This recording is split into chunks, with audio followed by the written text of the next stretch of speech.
In a different culture.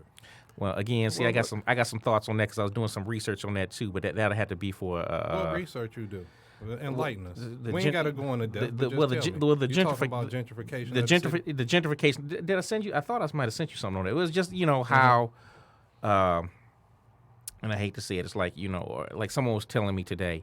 Remember how like black people were lynched and hanged, to get out of certain places. Right. That's not happening now. What's happening now is you have a lot of Caucasian people. They'll come into this neighborhood in mass, buy up all the property for cheap. Then they'll start putting businesses up. Boston Edison. And then, Go like I said, on. the black people that live with it, they can't afford that stuff because now, remember when you could just let your property look like nothing in Detroit, and the excuse was, well, we don't have enough people to come out and do the fines, and they fining people now, writing tickets. Hey, I seen the transit police the other day. Yeah, I saw him myself. That didn't happen. That didn't happen 15, 20 years ago. So with all this social media, and here is where I'll say, and I'll call bullshit on it, because now we have the tools. We have the smart devices. You can't argue a old football stat because all you got to do is go on Google and find it out. So there's a lot of things that are available to us. We have to do a better job. Ooh, don't get me started on Google, but okay. And not so much just Google for, stupid stuff, but taking advantage of programs, educating yourself on what's out there and what's available to you, and coming up with a plan. I mean, it's what do they say is if you keep doing the same thing and expecting different results, so. Well, what I'll say, just not being funny, is, hey, you paying dollar store prices, you don't get dollar store services. So it's all in what you make of everything. Man, I think it's deeper than that, and I think we just kind of scratching the surface of what's happening to the city and the people in the city. And, Absolutely. I can agree and with I think you on we that. can look all probably back to the riots when the city actually started to crumble. No, that's in what '67, exactly right.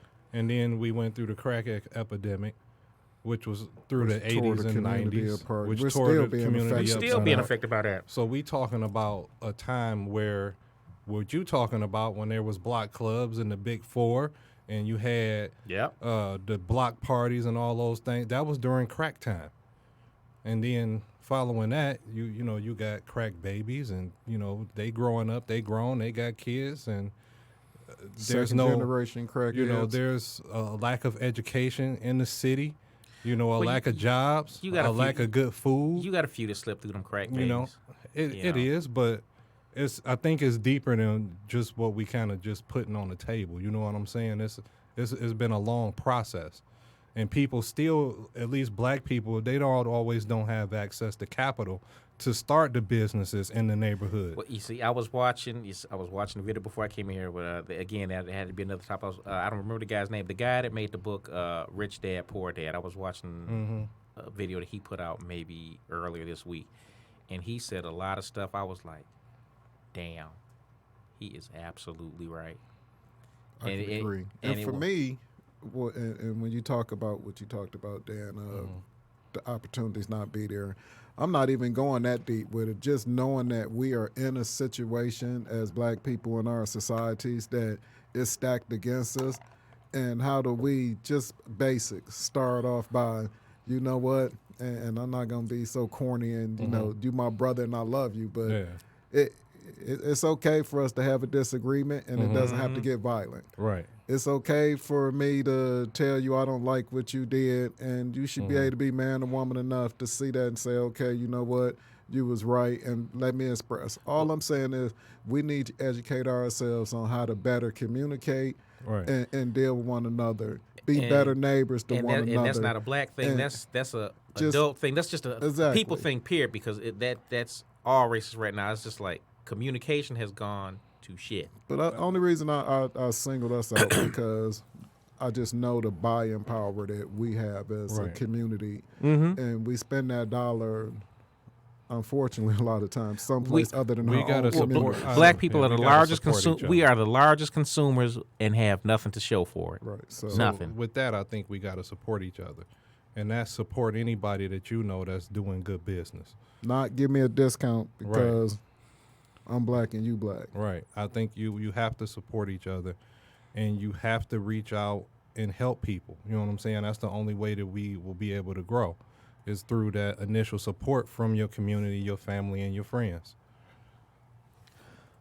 That's my particular thought process. I could agree with that, because definitely. You know, I think working together will help us build a little faster than trying to cater to somebody that may not necessarily want to do business with us or want our product or agree with what we're trying to do.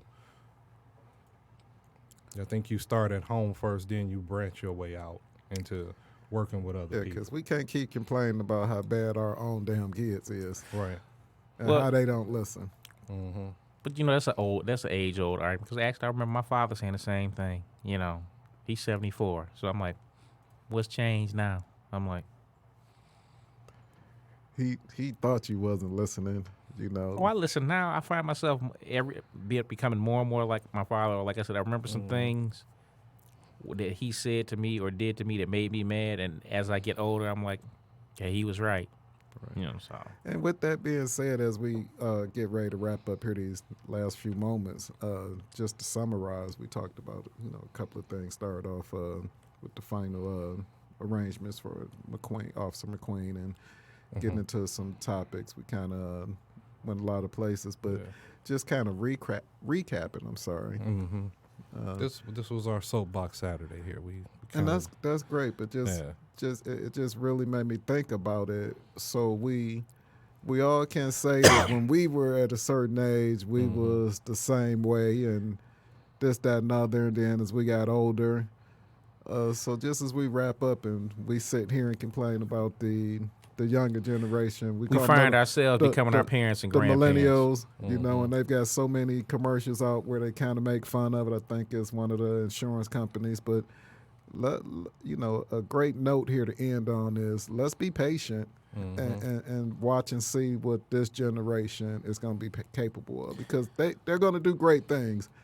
They're most definitely doing it different. They're making money faster than we ever could have made money. Don't know what to do with it as far as we're concerned, but they're making it. Right. So we can't give up on them, because our ass is going to get old. We need these millennials. I done had my fill of them. Mm-hmm. I got me a little money saved. I'm going to be a dirty old man in Vietnam. All right. Where I can spend my money a little more than I can here. Okay, I don't even know what that means, and I'm not going to find out. Yeah, no. I'll send you a postcard. Well, I forgot to know. These new kids don't know what a postcard is either, so. All right. They don't want one anyway. It's okay. Yeah, no, yeah. FaceTime. Right. You gotta put that on Insta or Snapchat or something. Yeah, I don't even know what Snapchat is. So I'm like, what are you talking about? Oh, you're terrible. Hey, social media is the devil. No, it ain't. Hey, without social media, we wouldn't be here without. It has its good points and up points.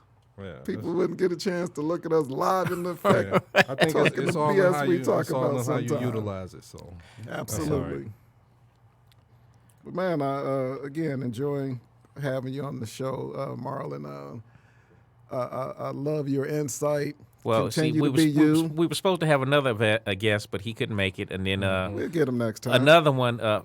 Excuse me, fat ass Wilbur Medley, get your fat butt up here. Hey. So, you know. Mr. Medley, that was from your buddy Marlon here. Yeah. That wasn't Athena Protection. No, that was me. And I got love, but get your fat ass up here. So, you really have something to laugh about when he get here. So, yeah, we'll be okay. We'll try to get him here. Any last thoughts from you, Dan?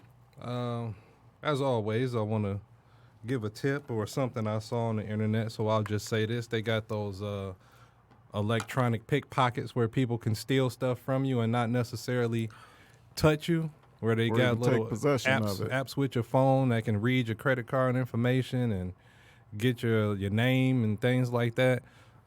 Those apps can't get all of the information, like they can't get your 3-digit security code and things like that, but they can get enough information where they can steal something from you. So be careful with people getting close to you while you're out there trying to talk to you and say things to you. You always want to make sure people are a good distance away and watch their hands at all times and watch your surroundings at all times. That would be my tip. And always, once a year, check your credit report. Make sure somebody didn't buy a house, car, or open up some credit in your name. Great point. Do like me. bought $800 worth of TVs in Irvine, California, and I haven't been to California since 1998. Oh, wow. Yeah, well, you got a problem. And the last note for me, great point, guys, is men and women, but ladies especially, not just because it's the holidays, pay attention to your surroundings. You're in and out of these stores shopping, you coming from class. Pay attention when you're getting into your vehicle. Watch your surroundings. Look people in the face. The last thing crook want is you looking them in the face. But we get into that at another time. But great topic, guys. Great show today. And thank you again, Marlon. Thanks, Dan. Hey, I love it. And we'll see you guys next week. All right.